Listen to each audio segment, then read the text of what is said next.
Radio IPA. La radio des élèves de l'Institut privé Elif. La radio des élèves de l'Institut privé Elif. Salam alaikum et bienvenue à toutes et à tous dans notre 4e numéro de Radio IPA. Je me présente, Kautar, élève à l'IPA, et c'est moi qui vais vous présenter l'émission d'aujourd'hui. Pour ceux qui ne le sauraient pas encore, Radio IPA, c'est le podcast officiel de l'Institut privé Elif, imaginé, réalisé et animé par les élèves de l'établissement. Cette radio nous permet de partager avec vous toutes les actualités de l'IPA, mais pas que. On parle aussi d'éducation, de projets caritatifs, de culture, de littérature, d'entrepreneuriat, de religion et de bien d'autres choses. Ce 4e numéro aurait dû être en réalité le premier, car nous avions commencé sa production depuis déjà le mois d'octobre 2020. Nous avions initialement prévu sa publication quelques jours avant le début du mois de Ramadan 2021. Mais avec la crise sanitaire, les couvre-feux et les confinements successifs, nous avons pris du retard. La bonne nouvelle dans tout cela, c'est que nous avons eu le temps de peaufiner le concept de l'émission et inaugurer Radio IPA par une spéciale Ramadan diffusée le 3 mai 2021. Radio IPA est devenue depuis un rendez-vous mensuel diffusé en live sur notre page Facebook et disponible en replay sur notre chaîne YouTube. Voici le sommaire de l'émission d'aujourd'hui, préparé par nos journalistes et chroniqueurs Abou Bakr, May, Cyrine, les deux Asma, Souleyman et Youssef. Dans la rubrique Oumati, nous parlerons maraude avec les bénévoles de l'association Oumma 31. Second sujet de cette émission, les réseaux sociaux, avec Cyrine qui abordera leur utilité dans bien des cas. Dans la chronique Islam, Esma recevra un invité de choix, Monsieur Chibinda, enseignant d'éthique musulmane à l'IPA. Il nous fera un rappel sur la bienveillance envers les parents. Et pour clôturer ce 4e numéro de Radio IPA, nous recevrons Madame Elmalem, également professeure dans notre établissement. Elle nous parlera dans la chronique Inside IPA de son métier. Radio IPA. La radio des élèves de l'Institut privé Elif. À l'occasion d'une conférence qu'ils ont donnée cette année à l'IPA sur la générosité et le don de soi, les bénévoles de l'association Oumma 31 ont gentiment accepté de répondre à nos questions dans la chronique Oumeti. L'entretien est à découvrir tout de suite avec May et Abou Bakr.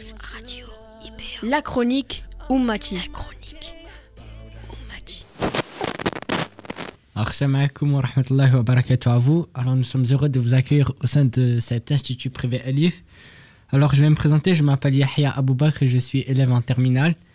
Et ma collègue. Salam alaikum, je m'appelle May Kadri. Je suis aussi élève en terminale à l'IPA. On est heureux donc de vous retrouver aujourd'hui dans notre institut.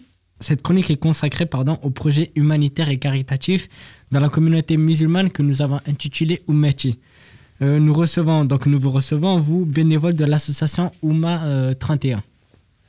Donc, son activité principale est de venir en aide aux plus démunis, d'organiser des récoltes et des distributions de nourriture aux nécessiteux. Donc, nous accueillons avec nous... vous pouvez vous présenter, pardon. Oui, salam alaikum wa rahmatullahi wa barakatuh.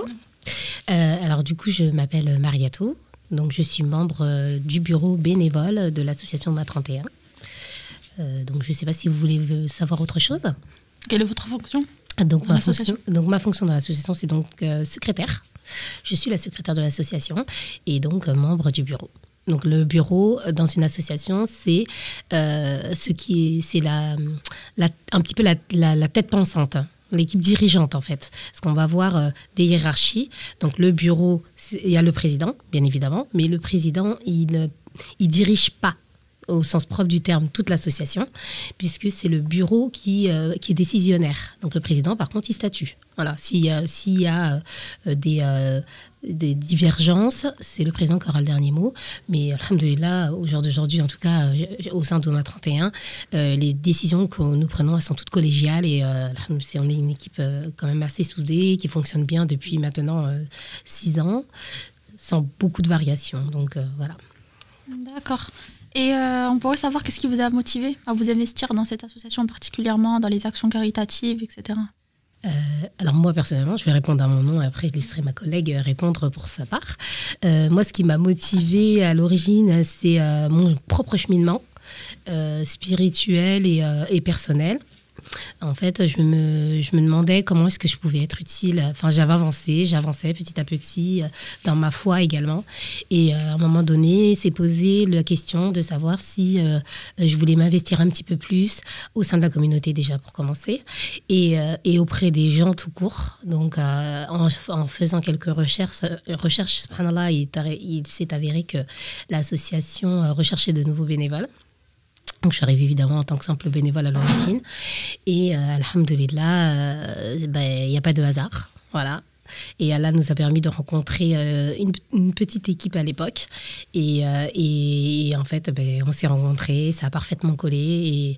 Et alhamdoulilah, au jour d'aujourd'hui, je pense qu'on est une équipe qui fonctionne et avec une intention vraiment qu'on essaie de renouveler tout le temps. Parce que ce qu'on fait, c'est fisabilillah avant tout, et puisqu'on n'est pas salarié, et on donne de notre temps. D'accord. Voilà. Et je vois que vous êtes venu accompagné de votre collègue. Pouvez-vous vous présenter, s'il vous plaît? Oui, salam alaikum, rahmatullahi wa barakatuh. Donc moi, je me présente, je m'appelle Lydia. Donc je suis bénévole au sein de l'association OMA 31. Je fais partie des membres également de l'association OMA 31. Je fais partie de cette association depuis quasiment 10 ans. Premières années quand elle a été créée. Alhamdulillah. Donc j'ai pu voir un peu l'évolution depuis, et notamment après les autres bénévoles qui ont pu nous rejoindre par la suite, dont les sœurs qui sont présentes avec moi aujourd'hui. Alors, pouvez-vous présenter en quelques mots l'association OMA 31 pour ceux qui ne connaîtraient pas encore l'existence de cette association? Bismillah. Donc, OMA 31, donc, c'est une association loi 1901, ce qui signifie que c'est une association à but non lucratif. Donc, elle ne génère pas de bénéfices. Tout l'argent qui est récolté est redistribué auprès des bénéficiaires. Donc, on a des bénéficiaires divers et variés, c'est-à-dire que on peut avoir des familles qui sont bénéficiaires permanents. Elles sont inscrites sur des fichiers et elles bénéficient de colis alimentaires, elles peuvent bénéficier de suivi social et elles bénéficient également de nos quelques actions à caractère cultuel, donc comme les circoncisions. Vous avez d'autres questions?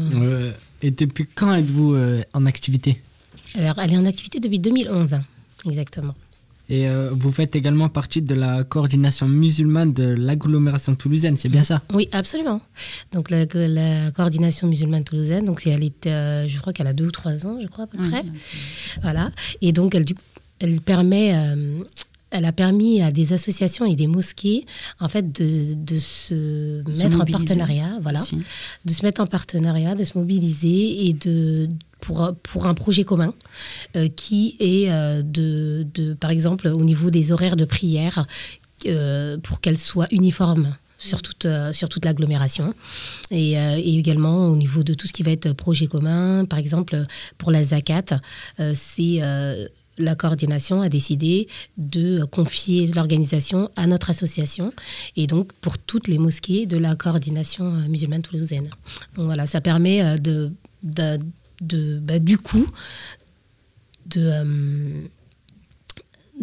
comment dire, ouais, voilà, d'avoir une véritable Oumma. On est une Oumma et donc la Oumma, c'est la communauté, et de créer une véritable communauté soudée, voilà ce que je cherchais, et qui parle d'une même voix, parce qu'aujourd'hui c'est important.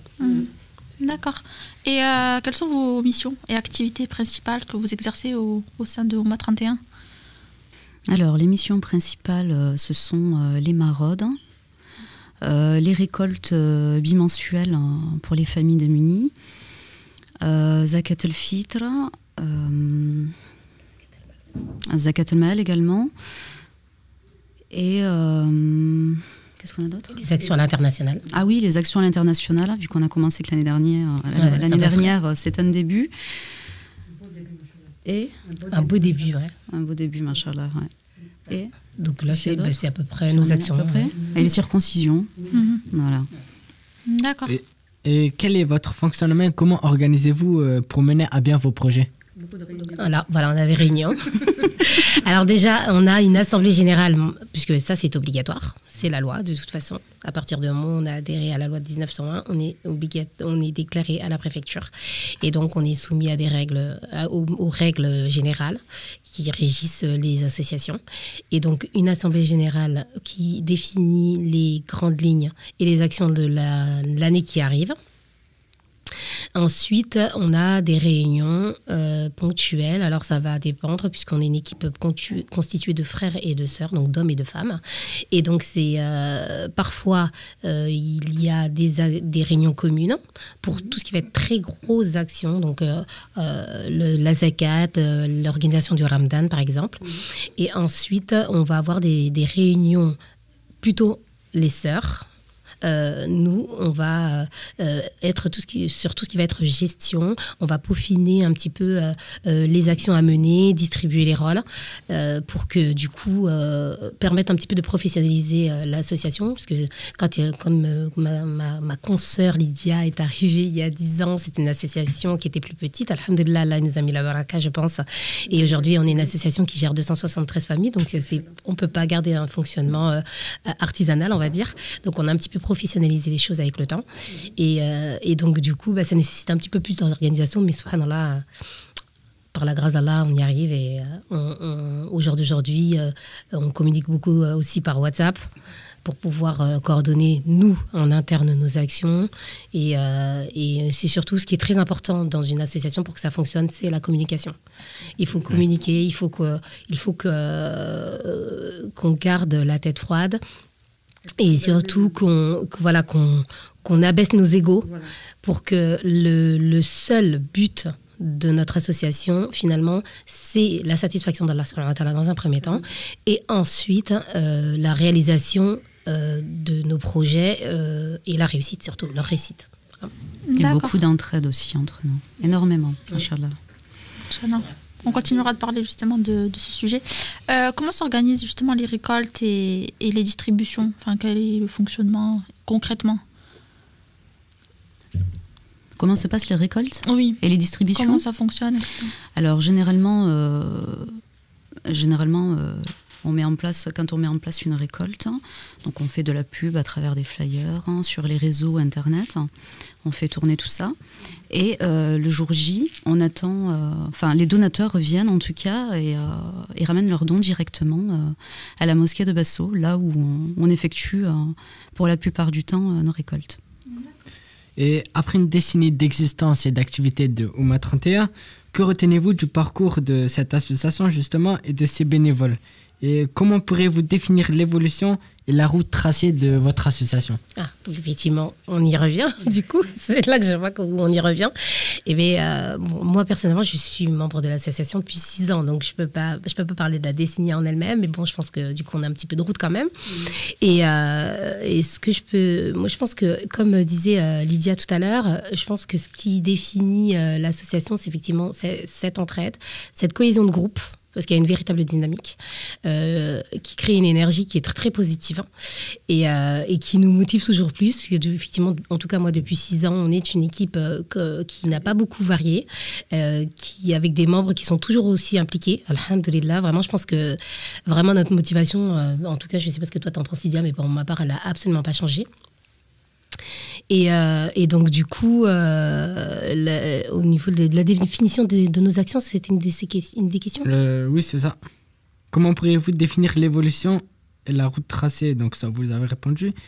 Que retenez-vous du parcours de Oumma 31 et de ses bénévoles ? Comment je dirais ? Franchement, on a beaucoup évolué, Masha'Allah. On a beaucoup évolué. Doucement, mais sûrement. C'est ça. On a appris de nos erreurs. On a appris de nos erreurs parce que on a fauté, on a fait des erreurs, un peu comme partout, comme tout le monde. Et alhamdoulilah,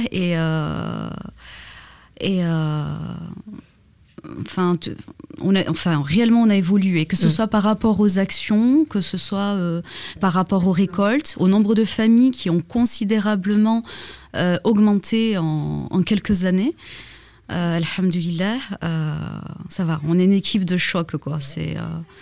Et voilà, l'intention est toujours la même. Aujourd'hui, moi, je peux vous dire, qui suis dans cet assaut depuis près de 10 ans, c'est mon bébé. C'est ça. Voilà. On disait c'est notre bébé. Donc on c'est notre bébé, on y est à fond. Voilà, on défend. Elle est adolescente.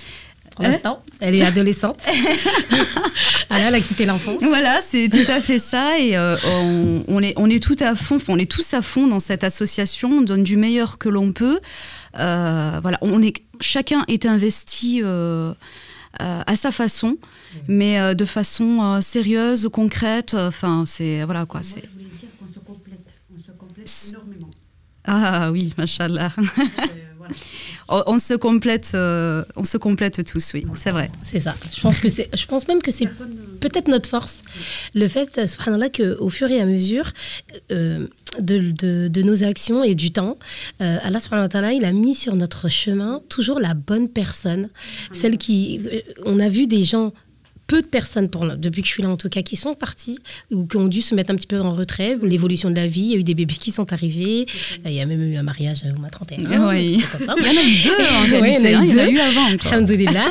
Et donc du coup, en fait, subhanallah, systématiquement, quand cette personne elle a dû se mettre en retrait, Allah il nous l'a remplacée par une personne qui était encore plus motivée, qui avait encore plus d'idées, qui avait encore plus de motivation et qui a apporté quelque chose de sa touche et qui a amélioré nos process. Donc vraiment, du coup, et comme disait la sœur Rachida qui est à côté de moi, c'est exactement ça, c'est-à-dire qu'on se complète vraiment en termes de compétences. Au jour d'aujourd'hui, chacune, il n'y a pas une personne, il n'y a pas un seul membre qui n'a pas sa spécificité et qui n'apporte pas sa touche personnelle. Voilà, c'est ça. C'est ça. Donc, et pourtant, on a très peu de dissensions. On arrive à fonctionner sans heure principale. Enfin, on se met d'accord. On arrive toujours à trouver un terrain d'entente. Voilà, donc je pense que là qu'Allah nous préserve de cette manière-là. Voilà, donc parce que vraiment, je pense que c'est peut-être aujourd'hui même ce qui fait le plus notre force, selon mon opinion. Machallah, c'est bien. Quels sont vos projets futurs que vous souhaiteriez mettre en place? Et envisagez-vous donc des collaborations peut-être avec d'autres associations, des marques, des sponsors, etc. Des partenariats peut-être? Non, vas-y. Alors, on a déjà eu des partenariats avec d'autres associations comme Muslim Hands par exemple, qui est une action une association humanitaire internationale.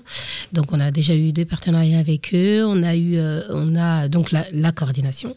Donc mine de rien, qui nous permet vraiment de mener des actions conjointes, par exemple de prendre des élèves de l'école à Vempes en maraude et bientôt, Inch'Allah, aussi des élèves de Alif.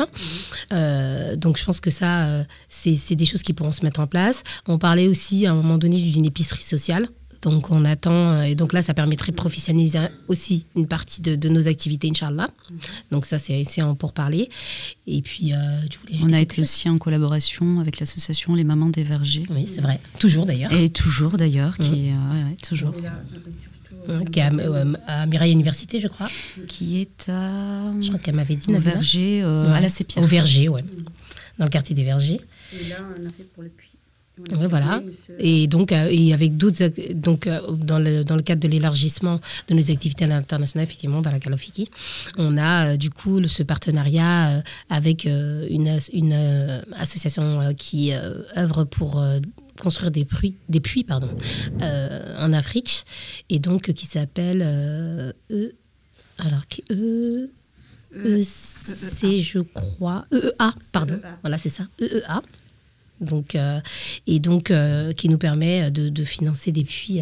L'association qui est sur Paris. Voilà. Comme vous nous l'avez expliqué précédemment, à travers vos actions, vous avez aidé beaucoup de familles et rendu heureux énormément de gens. Donc, avez-vous une anecdote en particulier, une histoire émouvante à nous raconter, une rencontre peut-être? Une rencontre. Nous prendre de cours. On en a fait pas mal. On a eu. Je pense que nos plus belles rencontres, c'est pendant les maraudes, auprès des SDF en fait, parce que toi t'as un cas? Oui, moi c'était le petit garçon. Bah tu raconteras du coup, Inch'Allah. Et donc du coup, on avait rencontré un frère subhanallah, qui... quand on l'a rencontré, on ne savait pas que c'était un frère, parce que ça ne se voyait pas du tout. Et en fait, on a commencé à discuter avec lui par rapport à nos actions. Enfin, c'est lui qui est venu à notre rencontre, en fait. Donc, il était avec d'autres SDF. Et on a commencé à discuter. Puis, au bout d'un moment, au fur et à mesure de la discussion, il nous a raconté un petit peu son parcours. Et c'est là qu'il nous dit qu'en fait, il est musulman.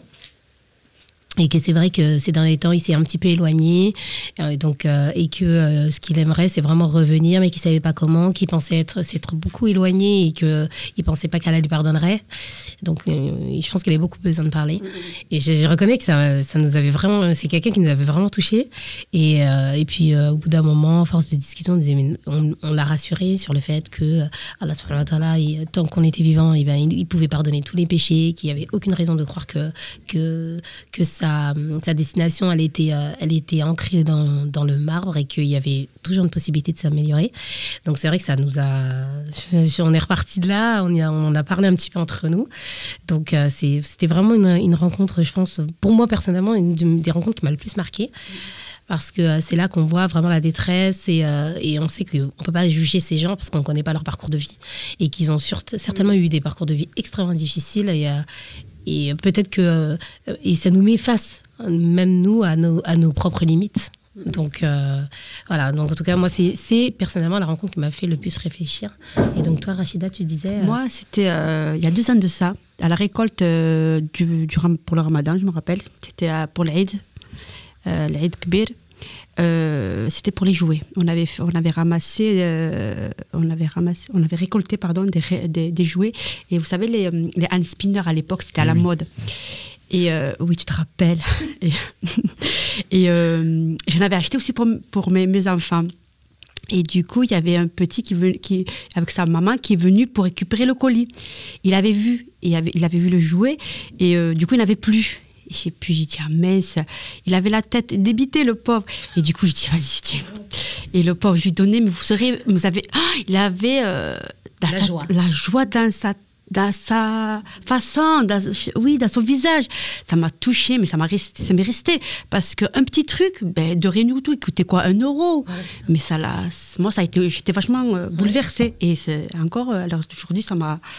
Voilà, comme quoi, avec un petit truc, ça rend heureux parfois. Ouais, c'était émouvant. Et le même jour, d'ailleurs, dans la même veine, c'est vrai, là, je me rappelle parfaitement. Ah, oui. On avait eu une famille qui n'était pas inscrite et qui était venue pendant qu'on était en train de préparer les cadeaux et on avait là ce jour-là, à ce moment-là, on n'avait vraiment plus de jouets, on n'avait plus rien à distribuer parce que malheureusement, comme en fait les cadeaux ils sont nominatifs par famille, du coup on avait très peu de surplus. Donc là à ce moment-là on n'avait plus rien et elle arrive, elle nous regarde, puis nous on dit bon qu'est-ce qu'on va pouvoir faire, la pauvre et tout. Et puis en fait il nous restait des bulles. Vous savez, les bulles qu'on a, des bulles et des ballons à gonfler, quoi. Enfin, vraiment rien du tout. Et elle vient et on lui distribue les étoiles dans les yeux. Maman, regarde. Alors, et nous, effectivement, comme tu dis, à ce moment-là, on se dit, mais c'est rien du tout. Enfin, je veux dire, nos enfants, nous, ils ont des Switch, ils ont des machins, et puis ils sont blasés. Et là, tu te dis, ça te reconnecte en fait à la réalité et ça nous renvoie vraiment au fait qu'on on a de la chance et on se rend pas compte du tout de tous les bienfaits parce que pour nous ça paraît normal en fait alors qu'en fait ça l'est pas du tout parce que même ici, même en France au jour d'aujourd'hui, il y a des enfants qui ont, comme elle disait tout à l'heure, qui n'ont pas de hand spinner. Et pourtant, ça coûte, comme tu disais, 2 euros, quoi. Voilà, c'était rien du tout. Donc c'est un rappel pour nous également. C'est vrai. Et toi, du coup, qu'est-ce que tu as eu comme... Si, des sœurs qui se mettent à pleurer, des personnes démunies lorsqu'on les aide à payer une facture parce qu'elles ont énormément de dettes, qu'elles sont prises à la gorge. Si, j'ai eu des sœurs qui pleuraient, merci, Baraklaoufik, j'en dormais pas de la nuit, ça va beaucoup mieux. C'est un soulagement pour moi, ça c'est des choses qui marquent. Et là, on sent qu'on sert à quelque chose et qu'on a fait une bonne action. Alhamdulillah. Alhamdulillah, ouais. Alors là, je vais vous poser une autre question. Si la communauté musulmane souhaite adhérer donc, et soutenir vos actions, vous aider en fait, de quelle manière elle pourrait y arriver? Enfin, qu'est-ce que...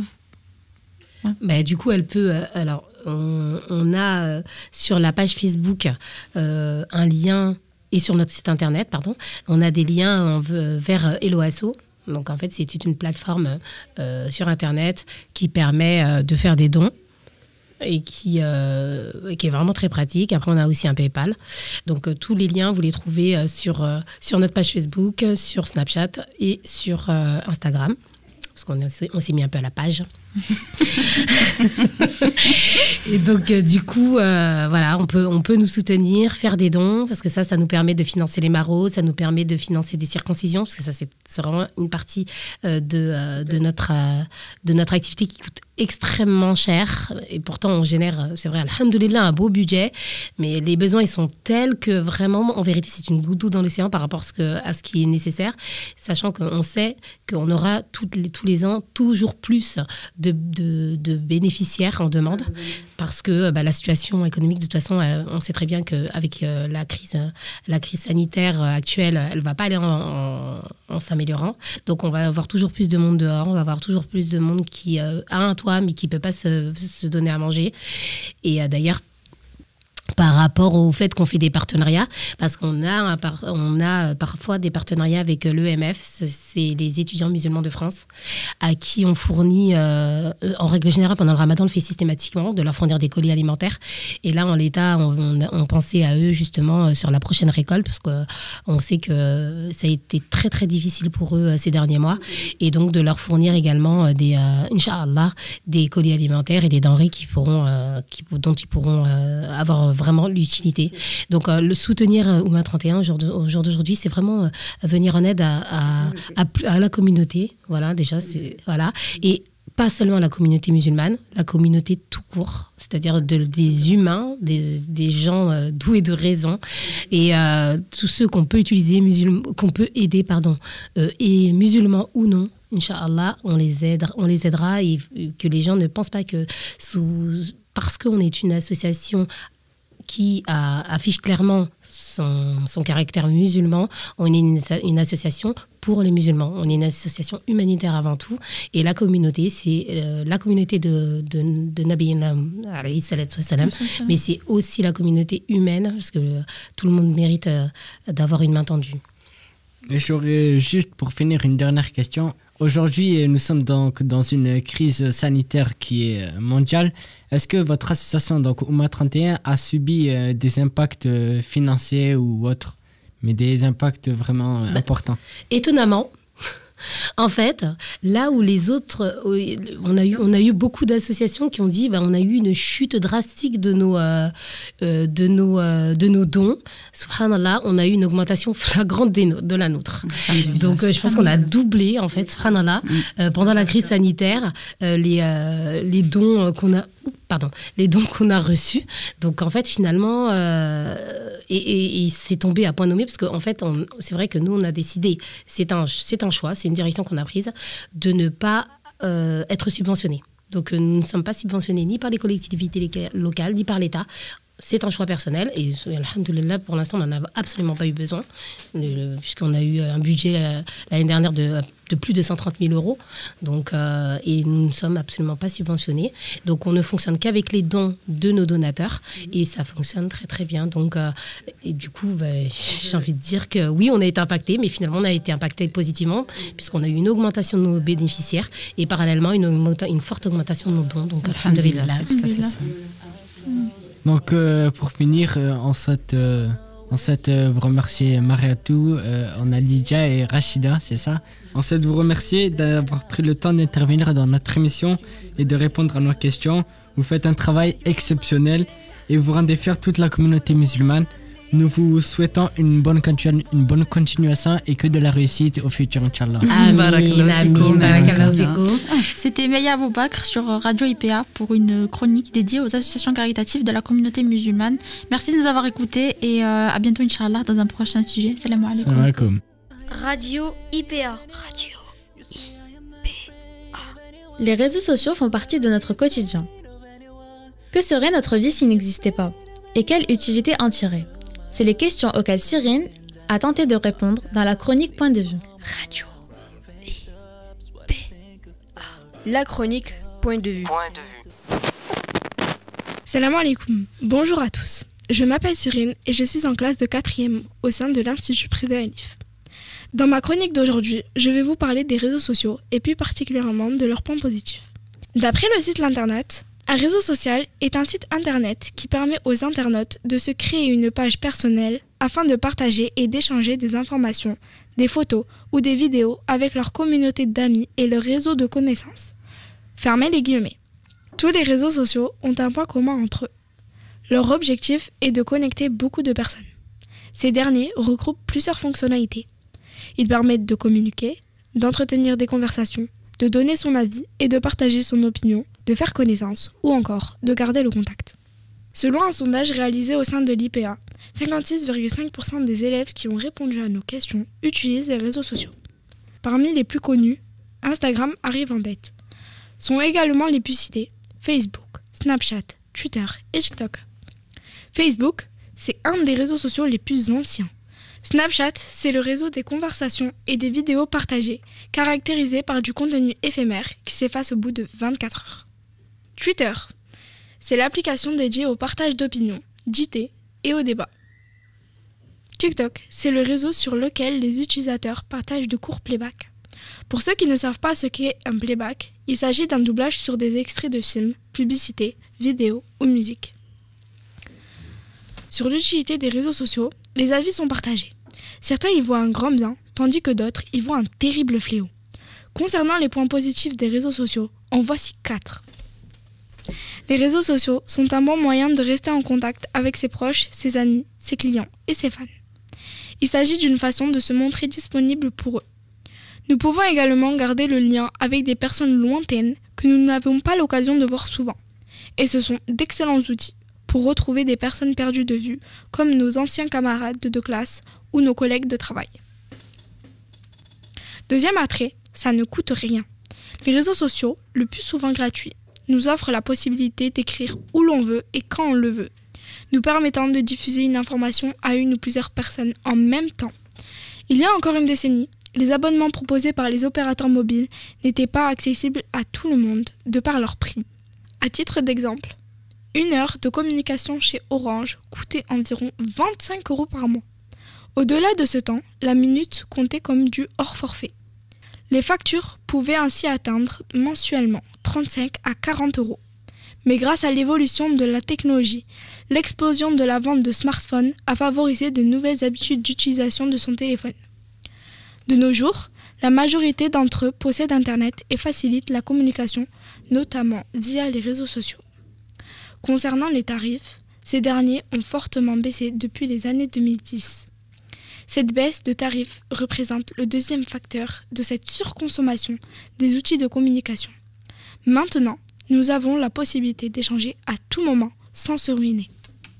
Troisièmement, une des particularités des réseaux sociaux, c'est qu'on y trouve un bouton pour partager une publication, comme des vidéos, des photos, des articles, des publicités, des stories, des gifs, des mèmes, des liens, des opinions, des idées, des tutoriels et des cagnottes. C'est grâce à ce partage que l'information se propage. C'est là que l'on parlera de contenu viral. Et c'est ainsi que le nombre de vues et de partages augmente. Cette fonction permet alors de soutenir un point de vue ou un projet. Quatrièmement, les réseaux sociaux sont un lieu de rencontre virtuelle. Ils nous permettent de rencontrer de nouvelles personnes pour créer des liens d'amitié ou bien plus.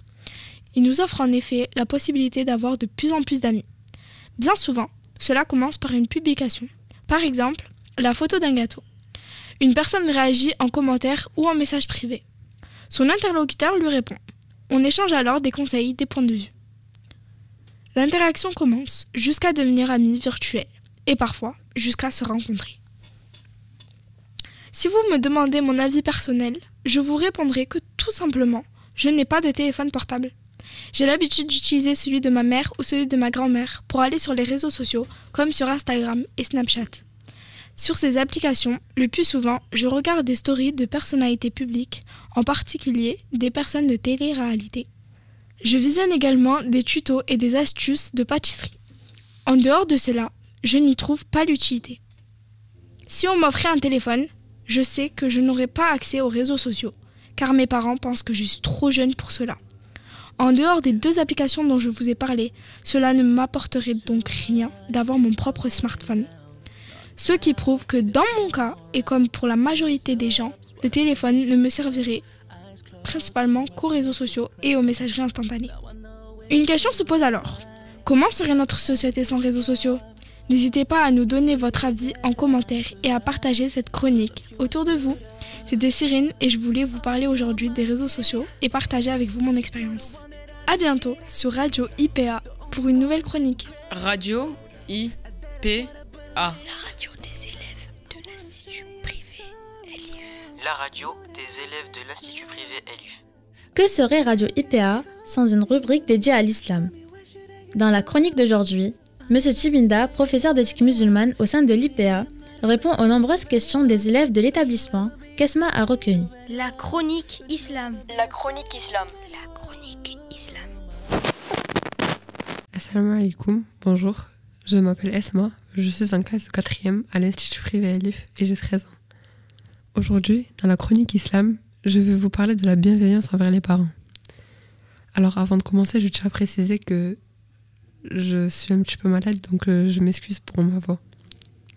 L'islam, depuis son apparition, est une religion de paix, de justice, d'équité et de bien haute valeur. Tout musulman se doit d'être doté du meilleur comportement qui soit. Il se doit de faire preuve de bonté, de respect, d'honneur et de bienveillance. L'une des bases de toute éducation est l'importance que l'on accorde aux parents. L'éducation est en effet une source essentielle commune à toute civilisation. Les parents sont les fondements même de cette éducation et ce n'est pas anodin si Allah et notre bien-aimé prophète nous ont ordonné de leur accorder la plus haute des considérations. Nous sommes jeunes et négligents et bientôt ils nous manqueront et bien trop tôt nos cœurs seront emplis de regrets. Bon nombre de fois, Allah, son messager et nos plus prédécesseurs nous ont rappelé l'importance de ces hommes et de ces femmes, piliers de la société, de la bonne éducation et de l'introduction dans le cœur de leurs enfants et de l'obéissance à Allah. Qu'ils soient récompensés et préservés pour cela. Les temps changent, les gens changent, les sociétés changent, mais les ordres d'Allah et les conseils de notre bien-aimé perdurent à jamais sans aucune altération. La bienfaisance envers les parents, ainsi que leur témoigner de la reconnaissance, est l'une des causes d'entrée au paradis. Celui qui se montre bienfaisant envers ses parents ouvre une porte immense vers l'agrément d'Allah subhanahu wa ta'ala, menant ainsi à la félicité éternelle. C'est pour toutes ces raisons que nous avons décidé de vous parler aujourd'hui de la bienveillance envers les parents. Et pour approfondir ce sujet très important, nous recevons M. Chibinda, diplômé en sciences religieuses et tajwid et professeur d'éthique musulmane au sein de l'IPA. M. Chibinda, est-ce que vous allez bien ? Oui, ça va. Et toi ? Alhamdoulilah, je vais bien. Nous vous remercions d'avoir répondu à notre invitation et sans trop tarder, nous vous laissons la parole pour un petit rappel sur le sujet de cette émission. La chronique islam. Bismillah wa salatu wa salam ala rasulillahi sallallahu alayhi wa sallam. Donc oui, c'est un sujet qui est très important. Et Allah subhanahu wa ta'ala, il dit dans le Coran wa qada rabbuka alla ta'budu illa iyyahu wa bil walidayni ihsana. Et donc Allah subhanahu wa ta'ala, il nous dit wa qada rabbuk. Donc wa qada rabbuk, ça a été traduit par nos savants en disant wa amara wa awsa.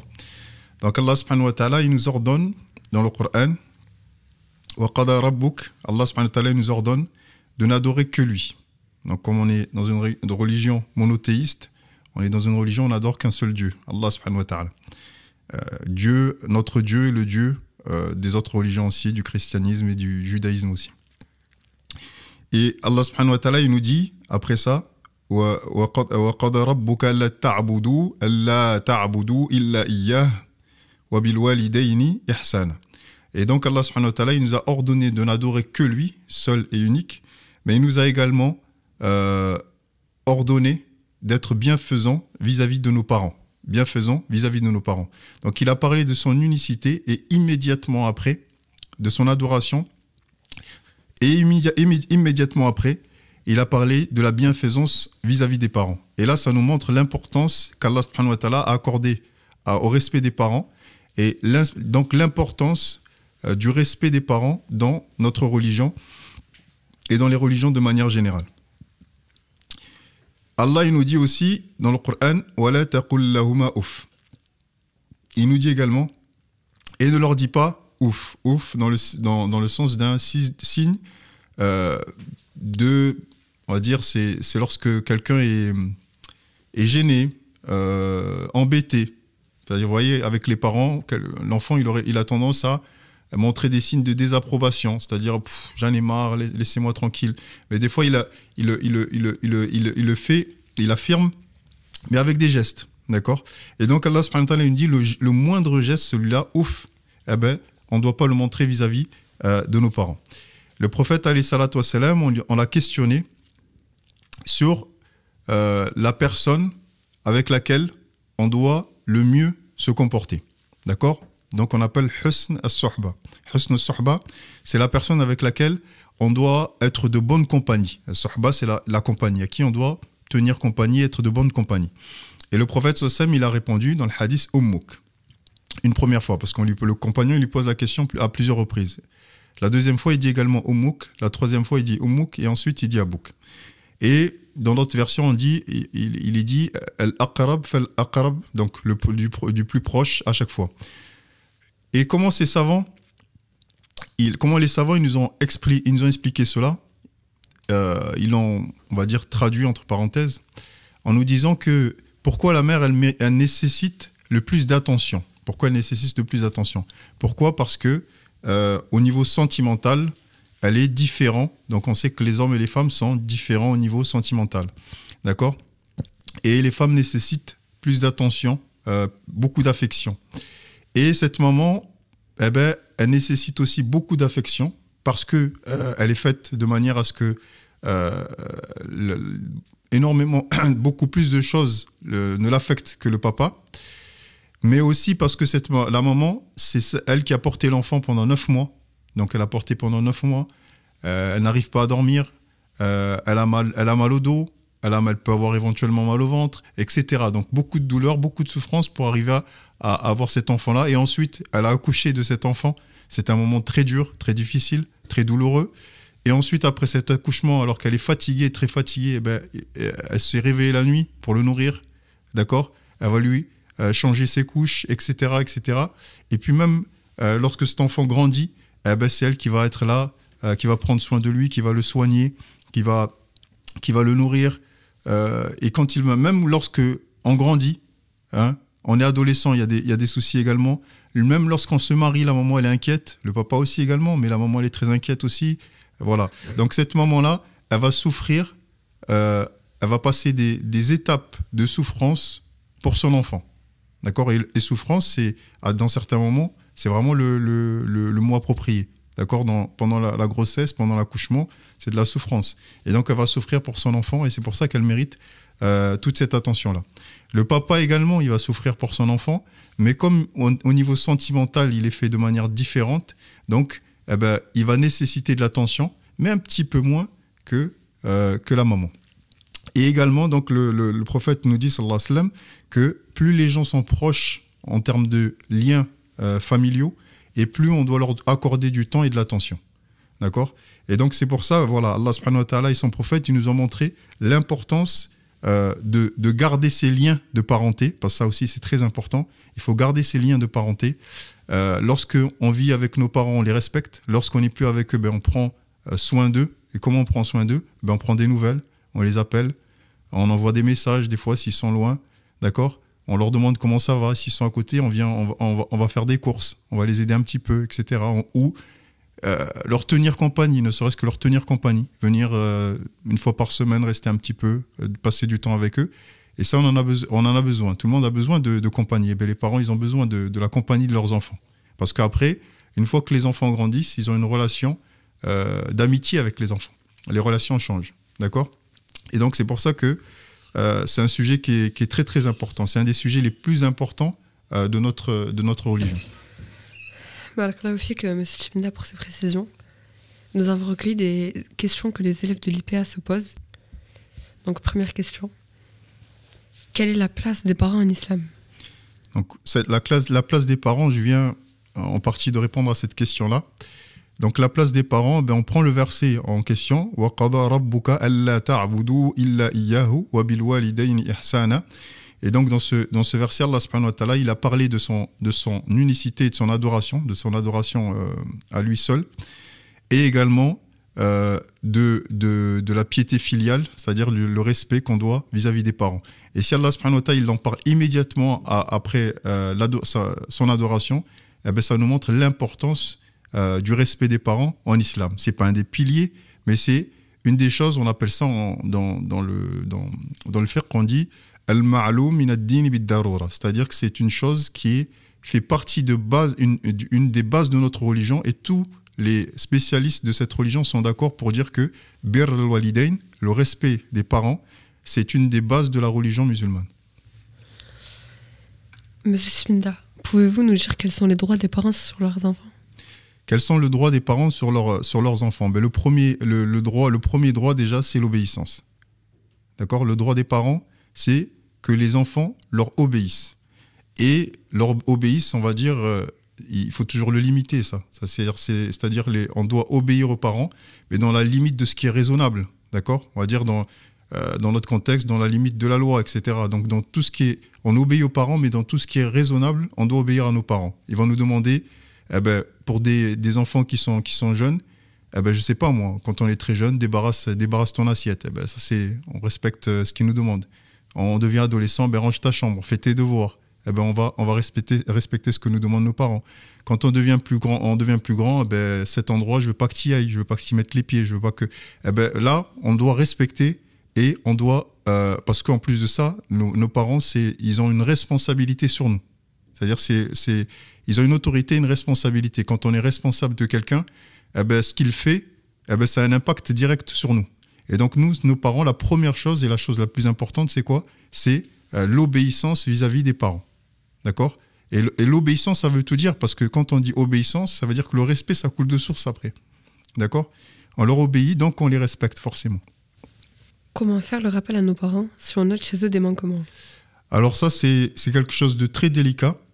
Faire le rappel, ça, c'est quelque chose qu'on peut faire dépendamment du rôle qu'on a, d'accord?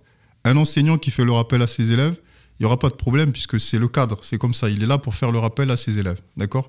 Et même l'enseignant qui fait le rappel à ses élèves, eh ben, il a une pédagogie pour le faire. C'est-à-dire qu'on peut faire un rappel, le prophète sallallahu alayhi wa sallam, par exemple, sa pédagogie, c'était quoi? On prend dans les livres de fiqh, on va trouver, dans les livres pas de fiqh, mais dans les livres donc, le terme fiqh, c'est jurisprudence, juste pour préciser. On prend dans les livres qui parlent des récompenses, ce qu'on appelle en arabe al-fada'il.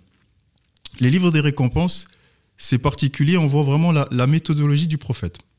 Le prophète, plutôt que d'aller dans le sens de l'interdiction, il va dans le sens d'orienter vers ce qui est bon. Au lieu de dire... Ouais, mais si vous faites ça, attention, le prophète sallam, il va aller plutôt dans le sens, si vous faites telle chose, vous allez gagner telle récompense. Donc ça, c'est déjà une méthodologie. On n'est pas dans le fait de faire peur aux gens, mais dans le fait de les orienter vers le bien, mais de la meilleure des manières et de la manière la plus douce et la plus sage. Parce que des fois, on a tendance à se dire, ouais, je vais faire le rappel, et même si ça ne plaît pas, etc., même si c'est mourre, même si c'est amer, ben, tant pis, non. Faut faire attention aux gens qui nous entourent. Si on était quelqu'un, on prend par exemple le prophète. Si le prophète c'était quelqu'un de difficile, de renfrogné, qui se met en colère, est-ce que les gens l'auraient approché? Non. Les gens, ils l'ont approché parce qu'ils l'ont trouvé facile. Lui parler, c'était facile. Lui poser des questions, c'était facile. C'était quelqu'un de simple. Eh ben, nous, avec nos parents, on doit avoir la même attitude. D'accord? Puisqu'on doit obéir aux parents et les respecter, eh bien, quand on leur donne un conseil, on doit être très respectueux par rapport au conseil qu'on va leur donner. Et des fois, le conseil par rapport aux parents, il va dépendre de la relation qu'on a avec eux. Il y a des enfants qui parlent énormément avec leurs parents, de différents sujets. Ben là, ils pourront se permettre de plus de choses, d'accord? Parce qu'il y a déjà cette relation qui est en place. Et ça, c'est de plus en plus répandu. Après, il y a des parents qui ont des relations très autoritaires avec les enfants, d'autorité. Il y a une petite, on va dire des distances, etc. Eh ben là, il faut trouver le moyen, approprié. Des fois, il y a le bon moment. C'est-à-dire là, ils sont tranquilles, ils sont calmes, etc. Ils sont détendus, on peut leur parler. Là, ils sont énervés, non, on va pas trop parler avec eux. On va attendre le bon moment. Il faut pas se presser. Et des fois, on peut pas. On passe par quelqu'un d'autre pour passer le message. Donc, faut pas être agressif. D'accord ? Ça, je vois pas ça se justifie pas d'être agressif vis-à-vis de ses parents. Et aussi, il faut attendre le bon moment. Il faut aussi voir la relation qu'on a vis-à-vis d'eux. Est-ce qu'il y a des choses qu'on pourra dire, des choses qu'on ne pourra pas dire. Donc tout ça, c'est des éléments qu'il faudra prendre en compte. Donc, 4e question. Comment réagir face à nos parents qui ne comprennent pas nos convictions religieuses ? Est-ce que dans ces cas-là, on peut couper les liens de parenté ou pas ? Voilà. Donc, dans ce cas-là, dans aucun cas, on coupe les liens de parenté. Bon, je dis dans aucun cas. Il y a des cas où l'enfant il est en situation de danger s'il est avec ses parents. Donc ça, c'est des cas qui sont exceptionnels. Mais moi, je vais parler dans la généralité, pas dans les cas où il risque sa vie, son bien psychologique ou physique, s'il est en contact avec ses parents, ça, c'est des cas exceptionnels. Mais dans la généralité, l'islam interdit de couper les liens de parenté. Donc, c'est une interdiction qui est formelle, c'est interdit.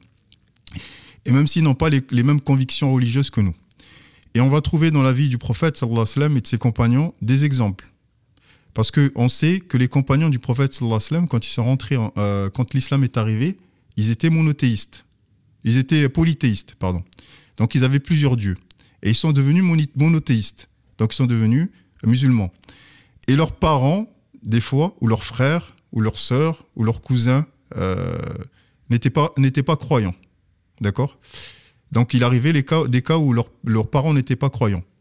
Et on regarde dans leur vie pour comprendre comment ils ont agi à ce moment-là. Est-ce qu'ils ont coupé les liens de parenté ? Non, ils n'ont pas coupé les liens de parenté. Ils sont venus questionner le prophète. Par exemple, il y a Asma, la fille d'Abou Bakr, qui a questionné le prophète sallam sur sa mère, qui est venue la voir et qui n'était pas musulmane. Et elle a demandé au prophète sallam, est-ce que je dois être bien avec elle ?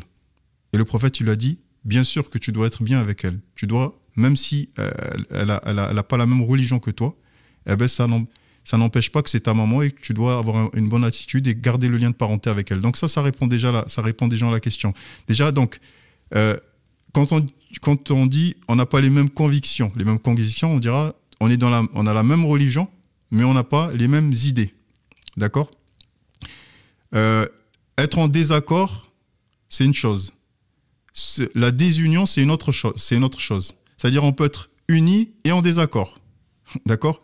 Être en désaccord, ça veut pas dire qu'on peut pas s'unir. On peut s'unir et être en désaccord. Donc avec les parents, même si on a des différences d'opinion, il faut savoir que dans la vie, on n'aura jamais les mêmes opinions que quelqu'un. On a toujours à un moment des divergences d'opinion. Eh ben ça, avec les parents, c'est pareil, on le respecte aussi.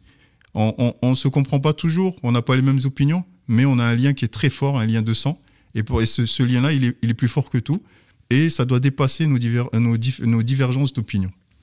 Comment faire pour que nos parents soient récompensés pour tout ce qu'ils font pour nous ? Alors, comment faire ? Le prophète, sallallahu alayhi wa sallam, on lui a posé la question, comment faire ? Et la même question. C'est-à-dire, comment faire pour que mes parents soient récompensés après leur décès. Donc là, c'est après leur décès. Et le prophète sallallahu alayhi wa sallam, il dit « As-salatu alayhima wa l'istighfaru lahuma ». Donc, « As-salat alayhima », ça veut faire dua pour eux. Donc, ils nous ont donné beaucoup. Et donc, on va faire des invocations pour eux, pour qu'Allah les récompense. On va faire l'istighfar pour eux. On va faire demander le pardon d'Allah pour eux. On va aussi, il nous dit aussi le fait de remplir leurs promesses. C'est-à-dire qu'ils ont fait des promesses, et ben nous on va faire en sorte qu'après leur décès, ces promesses-là elles soient accomplies. Alors s'ils sont vivants, ben, on va les aider à accomplir ce qu'ils veulent faire. D'accord ? Ils ont besoin d'aide. Mon père il crée une entreprise, ben, je vais l'aider. Mon père il a besoin de travaux à la maison, ben, je vais faire ce que je peux. Si j'ai pas d'argent, ben, je vais l'aider, je vais lui donner un coup de main, etc. Et également, le prophète sallallahu alayhi wa sallam, il nous dit, après le décès des parents, comment les honorer, c'est garder les liens avec les gens que nos parents aimaient, appréciaient, les gens avec lesquels ils avaient des liens, eh bien, pour honorer nos parents. D'accord? Et c'est le prophète sallam, on disait de lui, il était tellement fidèle à sa femme Khadija, donc sa femme Khadija qu'il a épousée quand il avait 25 ans et elle qui en avait 40. Quand elle est décédée, quand il parlait d'elle, il en parlait toujours en bien. Il était là, il disait inna kanat wa kanat wa kanat, c'est-à-dire que il parlait des qualités qu'elle avait Khadija, et également les gens que Khadija appréciait, eh ben lui il les honorait. Quand il les voyait, il les faisait asseoir, il leur donnait quelque chose à manger, etc. pour honorer Khadija. Eh ben nous c'est pareil, on respecte nos parents, on veut du bien pour eux, on veut que ils aient la récompense pour ce qu'ils nous ont apporté, on fait des doigts pour eux. On peut faire aussi construire faire des aumônes pour nos parents aussi. D'accord? Donc ça, c'est une manière de rendre à nos parents. Et la plus grande des fiertés pour les parents, eh ben, c'est d'avoir des enfants droits. C'est-à-dire que quand ils voient des enfants droits, qui font des choses de bien, eh ben, les parents, ils sont très contents. Et quand ils voient des enfants qui ne sont pas droits, eh ben, les parents, il faut savoir une chose, c'est qu'ils se questionnent en eux-mêmes, se disant, qu'est-ce qu'on a mal fait? S'ils sont comme ça, s'ils sont pas droits, c'est qu'on a eu des failles, d'accord?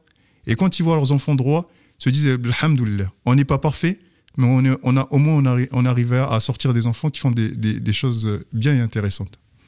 Dernière question, quand nous abordons le sujet du mariage, une question revient souvent, c'est que faire lorsque nos parents refusent un prétendant? Alors pour cette question du mariage, c'est très important d'être en accord avec nos parents, d'être en accord avec les parents, parce que les parents en islam, ils ont un rôle de médiateur, C'est-à-dire que lorsque le mariage, le contrat de mariage, il est effectif, lorsqu'il y a eu le contrat de mariage, eh bien, les parents, ils vont venir faire de la médiation. C'est-à-dire que on sait que dans des couples, il peut y avoir des difficultés. Il y a toujours des difficultés. Et les parents, ils peuvent aider. Pourquoi? Avec leur expérience. Dialoguer avec l'un, avec l'autre, d'accord? Et c'est des médiateurs aussi, des protecteurs dans un certain sens aussi. C'est que l'époux sait que sa femme, elle vient de quelque part, elle a une famille. Et ça aussi, c'est que c'est important qu'il voit que derrière elle, il y a des gens. Et donc, c'est une raison de plus pour la respecter et ne pas lui faire du mal, d'accord? Et donc ça, pour avoir cette protection-là et cette médiation-là, il faut absolument que les parents soient en accord avec le mariage en question. Donc ça, c'est très important, parce que quand ils sont en désaccord, les parents, ils peuvent être en retrait, d'accord? Être en retrait, et toute l'aide qu'ils pourraient apporter, cette aide-là, elle va être perdue. Vous savez que les parents, aujourd'hui, qu'est-ce qu'ils font? Vous savez, dans beaucoup de familles, quand les enfants sont en difficulté après le mariage, ils peuvent aider financièrement. Ils peuvent garder les enfants aussi. Donc, c'est une aide aussi. Donc, ils apportent énormément. Et si on les met de côté, toute cette aide, elle est perdue. Monsieur Chibinda, nous vous remercions d'avoir pris de votre temps pour répondre à nos questions. Nous serons ravis, Inch'Allah, de vous revoir pour un prochain sujet. Barakallahu fik. Merci pour l'invitation. Chers auditrices et auditeurs, nous espérons que cette chronique dédiée à l'islam vous aura plu. C'était Esma et je voulais vous transmettre ce message de notre noble prophète alayhi salatu wassalam, envoyé à l'humanité pour parfaire les comportements. A bientôt sur Radio IPA. Radio IPA. Radio IPA, le podcast officiel de l'Institut privé Elif. Cette année, plusieurs personnes ont quitté l'IPA, de manière définitive ou le temps d'un repos bien mérité. Des bénévoles, des membres du bureau, des responsables de l'équipe pédagogique ou certains de nos professeurs. Parmi ces professeurs, Madame El Maalem, qui a pris plusieurs mois de congé. On vous en dit plus dans cette interview qu'elle a accordée à Youssef et Souleymane juste avant son départ. La rubrique Inside IPA. Assalamu alaikum. Aujourd'hui, on se retrouve dans la chronique Inside IPA, préparée et réalisée par Souleymane et Youssef. Nous recevons pour cette première émission Madame El Maalem que nous allons interviewer. Alors, Madame El Maalem, salam alaikum, comment allez-vous? Alaikum salam, très bien, merci. Et toi, Youssef? Alhamdulillah. Nous sommes très contents de vous recevoir. Pour nos éditeurs qui ne vous connaissent pas encore, pouvez-vous vous présenter? Donc, je suis Madame El Maalem, enseignante à l'IPA depuis bientôt 2 ans. Donc, j'enseigne les mathématiques pour les classes de 6e et 5e, ainsi que les sciences numériques et technologiques pour la classe de seconde. Avez-vous eu un autre métier avant celui d'enseignante? Oui, donc de base, je suis ingénieure en informatique, donc j'ai commencé en tant que formatrice, puis ensuite j'ai été enseignante donc pour un double niveau CE1, CE2. Puis ensuite, j'ai fait du télésecrétariat, j'ai été commerciale et aujourd'hui, donc, je suis enseignante au sein de l'IPA. Alors, question suivante. Aimez-vous votre métier de professeur des mathématiques? Oui, énormément. Pour quelle raison? Alors tout d'abord, le fait de transmettre un savoir, je trouve ça très, très passionnant. Et les mathématiques, j'aime beaucoup ça, donc ça me fait plaisir de le transmettre aux élèves. Pourquoi avoir fait le choix d'exercer ce métier? Donc pour transmettre les mathématiques aux élèves, donc comme je vous l'ai dit, c'est une matière que j'aime énormément. Et de la rendre plus accessible et facile aux élèves, c'était un défi, un challenge que je m'étais fixé. Le métier d'enseignant est-il une vocation selon vous? Oui, tout à fait. C'est pas donné à tout le monde d'être enseignant. Donc, si on n'aime pas ce qu'on fait, on le fait pas et on peut pas s'épanouir dans ce métier-là. C'est le plus beau métier du monde. Sûrement. Quelles sont les qualités indispensables pour être un bon professeur? Alors, tout d'abord, la patience, parce que face aux élèves, c'est pas toujours évident. Ensuite, je dirais être un bon pédagogue, donc arriver à transmettre, à se faire comprendre des élèves. Et voilà, la pédagogie, elle est indispensable dans ce métier-là. Et puis, voilà, être aussi, savoir tenir une classe. Donc, il y a aussi la partie discipline qu'il faut mettre en place, sinon on se laisse vite dépasser par les élèves. Que souhaitez-vous transmettre à vos élèves? Leur transmettre que dans la vie, on n'a jamais rien sans rien. Il faut toujours aller au bout de ses objectifs. Ne jamais se dire qu'une difficulté, on ne peut pas la surmonter. Le fait d'avoir de l'ambition, de la motivation et surtout voilà, aller au plus loin de ce qu'ils souhaitent faire. Et aussi le fait que les élèves doivent trouver un métier qui leur convienne, donc une passion, un métier. Et du moment qu'ils feront quelque chose qu'ils aiment, ils seront épanouis et ça, ce sera la plus belle des réussites pour eux. Madame El Malem, comment avez-vous connu l'IPA? Je connais l'IPA depuis sa création. Donc, je vais dire surtout dans les réseaux sociaux, ainsi que voilà, par les connaissances qui travaillaient au sein de l'IPA ou qui le connaissaient de près. Pourquoi avoir choisi d'enseigner dans une école musulmane? Alors, tout d'abord, car au sein d'une école musulmane, je suis plus en adéquation avec mes principes. Aussi, j'ai envie voilà, d'apporter ma contribution à la jeunesse musulmane et faire en sorte que ce soit les prochains, donc la relève en fait de ce qu'on fait actuellement et les voir aller au plus loin de leur but tout simplement. Depuis combien d'années enseignez-vous à l'IPA? Donc ça va bientôt faire là 1 an et demi, bientôt 2 ans Inch'Allah. Comment se déroule une journée type à l'IPA pour un professeur? Donc tout d'abord, on commence la journée, on fait l'appel des élèves, donc on présente les objectifs et puis voilà, on fait la leçon tout simplement avec les élèves, puis pause et on revient tout simplement. C'est la routine. Voilà, c'est un peu de la routine, mais bon, on va dire que chaque jour, c'est quand même différent de la routine parce que on va dire qu'à chaque jour, il y a des choses nouvelles qui se passent, donc on ne peut pas vraiment dire que c'est de la routine, au contraire. Quels sont vos rapports avec les élèves de l'IPA? Je pense que ça va, ils sont plutôt bons. Après, voilà, il y a toujours des hauts et des bas, mais bon, on retient surtout les hauts plus que les bas.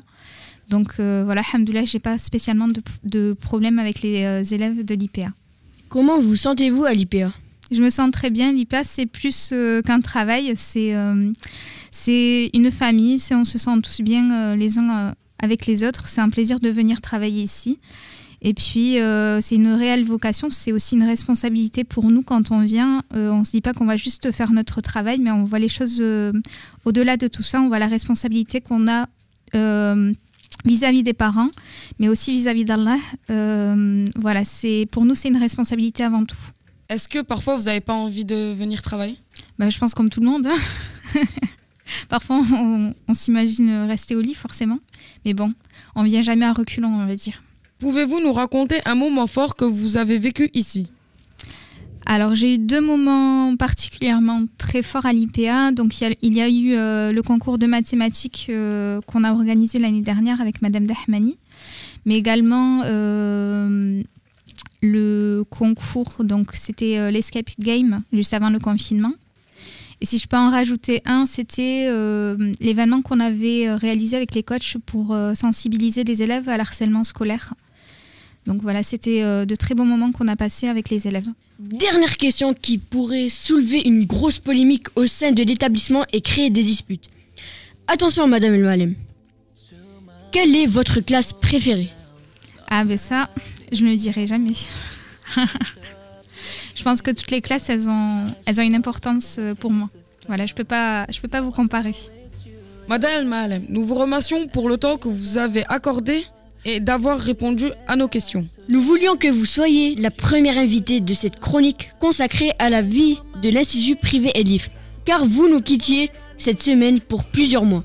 Pour une heureuse nouvelle, alhamdoulilah. En effet, vous partez en congé maternité. Sachez que vous allez beaucoup manquer à tous vos élèves et à l'ensemble de l'établissement. Nous tenions à vous remercier pour votre engagement au sein de la communauté musulmane. Nous espérons vous revoir très bientôt. Salam alaikum et bonne journée à tous. Barakallahu fikoum pour votre interview. Vous avez réussi à me faire pleurer, bravo. On a atteint 8. Ouais, vous n'êtes pas cool. Ça, je l'avais pas, moi. Vous l'aurez compris, Madame El Malem est en congé parental et reviendra bientôt, Inch'Allah. Depuis cette interview, elle a accouché d'un petit garçon, Adam. Nous leur souhaitons tous deux de belles choses, ainsi qu'à leur famille. Ce 4e numéro de Radio IPA est maintenant terminé. Nous remercions l'ensemble de nos invités pour leur participation et pour le temps qu'ils nous ont accordé. Un grand merci également à nos journalistes et chroniqueurs du jour, Abou Bakr, les deux Asma, May, Youssef, Cyrine et Souleyman, ainsi qu'à toute l'équipe technique. Je vous rappelle que vous pouvez retrouver l'ensemble de nos émissions en replay sur notre chaîne YouTube. N'hésitez pas à partager autour de vous, à liker et à commenter. On vous donne rendez-vous à la rentrée pour la saison 2 de Radio IPA. Assalamu alaikum. Radio IPA. La radio des élèves de l'Institut privé Elif. La radio des élèves de l'Institut privé Elif.